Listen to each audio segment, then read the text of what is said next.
2만 원 침이 들어가 저희는 안전할까요? 마약 했냐, 반대 했냐고 예. 막 이렇게 그냥 100만 원을 부르시더라고. 네.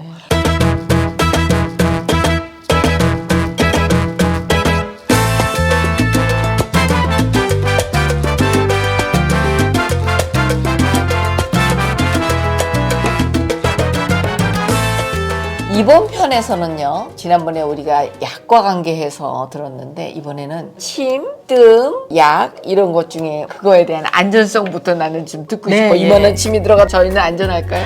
사실은 요즘은 이만한 침을 쓰는 경우가 거의 없죠. 지금은 뭐 침이든 부항이든 저희가 이제 거의 대부분 일회용을 쓰거든요. 네. 그래서 사실은 이 안전성에 대해서 조금 염려를 하시는 분들이 침 치료 후에 바로 목욕을 해도 되냐, 침 치료 후에 내가 특별히 주의사항이 없느냐 많이들 물어보세요. 제가 생각하기에는 크게 이제 두 가지 부분에서 좀 불안하셔서 그러신 것 같은데, 이제 첫 번째는 안전성의 문제. 네. 세균 감염이나 이런 문제, 그 다음에 이제 두 번째는 침 치료 후에 약간 탈진하는 문제. 첫 번째 그 안전성의 문제는 그 한의원에서 치료를 받아보시면 아시겠지만 침 치료 후 반드시 전후 알코올로 소독을 합니다. 그렇기 때문에 치료 받으신 후에 그 부분에 물이 닿거나 뭐 목욕을 하시거나 전혀 문제가 없습니다. 그 다음에 이제 저희가 전부 다 또 일회용을 쓰고요. 그 다음에 이제 두 번째, 침 치료 후에 뭐 노곤하다, 나른하다 그런 표현을 하시는 분들이 간혹 계시거든요. 그런데 이게 원래 침의 원리가 내 몸에 있는 기운을 돌려서 순환을 시키고 이제 뭉친 근육을 풀고 그 원리입니다. 예를 들어 우리 몸이 어떤 이제 잔잔한 호수 같다, 고이고 막힌 부분에서 어떤 뭐 통증이라든지 질환이 생길 수 있잖아요. 그러니까 침이라는 돌멩이를 몸에 딱 던지는 거예요. 그러면 파동이 일잖아요.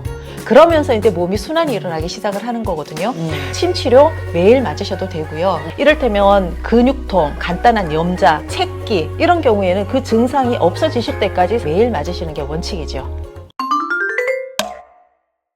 그러면 어느 때 뜸을 떠야 되는 거예요? 침 대신에? 아, 예. 침이다, 부항이다, 뜸이다가 이런 것들이 서로 이렇게 같이 이루어지게 되면 훨씬 플러스 알파의 시너지가 있어요. 한꺼번에 해도 상관없어요? 예, 그럼요. 그래서 한 번 오시면 거의 대부분 한꺼번에 하시는 경우들이 많죠.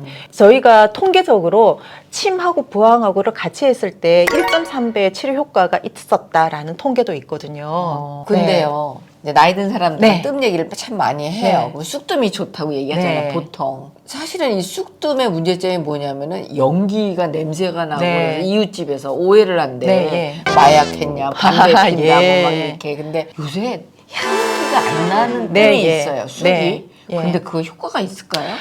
솔직하게 말씀을 드리면 왜 우리가 음식도 거친 음식이 좋은 거잖아요. 맞아요. 그거를 우리가 먹기 편하게 네, 생활의 맞죠. 편의를 위해서 이 거칠다라는 성질을 깎게 되면 영향은 네. 조금 떨어지게 되는 거죠. 뜸도 마찬가지입니다. 향이나 연기나 좀 제대로 나는 게 가장 좋기는 하지만 그게 또 여러 가지 불합리한 부분도 많고 말씀하신 것처럼 환경의 문제도 있고요. 맞아요. 그게 이제 또 호흡기로 들어갔을 때 여러 가지 문제들이 있기 때문에 예전에 비해서 그 원래 가지고 있는 뜸의 효과가 다소 떨어지더라도 우리가 좀 편안하고 안전하고 쾌적하게 치료를 받으실 수 있는 여러 가지 것들이 이제 그런 쪽으로 자꾸 개선이 되죠.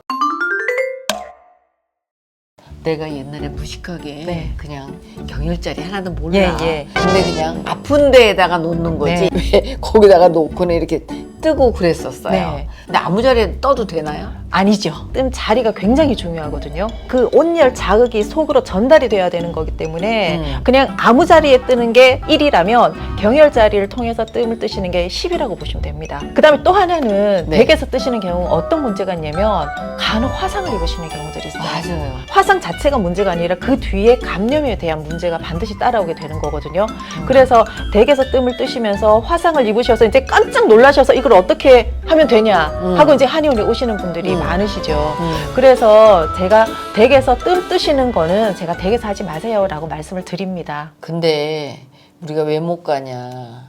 가끔은 약간 의사 선생님들이 그냥 우리가 모른다고 네. 그냥 여기에는 요거 약을 좀 드셔야 되겠습니다 그러시더라고요. 그래서 그 약이 그러면 얼마나 할까요? 그냥 100만 원을 부르시더라고. 네. 우리 어머니가 이렇게 듣다가 아유 나는 안 아파 막 네. 이러시면서 나오시는 네. 거야. 그러니까 그 문턱이 너무 높아져 버린 거예요. 네, 그렇죠. 그러니까 환자분들 입장에서는 뭐 얼마든지 그리고 이게 경제적인 부분 때문에 사실은 그래서 한의원 문턱이 높은 거는 사실입니다. 그렇지만 이제 그런 약들은 뭐 1년 12달 계속 약을 복용하실 수 있는 약은 아니고요.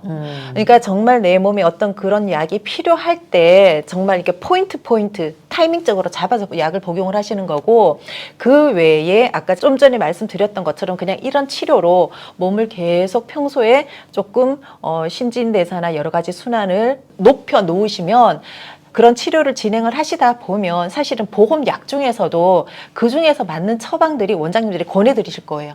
보험약도. 그렇기 때문에 평소에 계속 좀 한의원에 진찰을 받으시고 치료를 받으시면서 결국에는 그런 약이 필요 없는 몸을 만드시는 게 사실은 포인트가 되시는 거죠. 여러분 도움이 되셨나요? 유익하셨죠? 우리 박 원장님 또 모시고 다음에 또 궁금한 점 여쭤보겠습니다. 오늘 나와주셔서 감사해요. 네, 불러주셔서 감사합니다.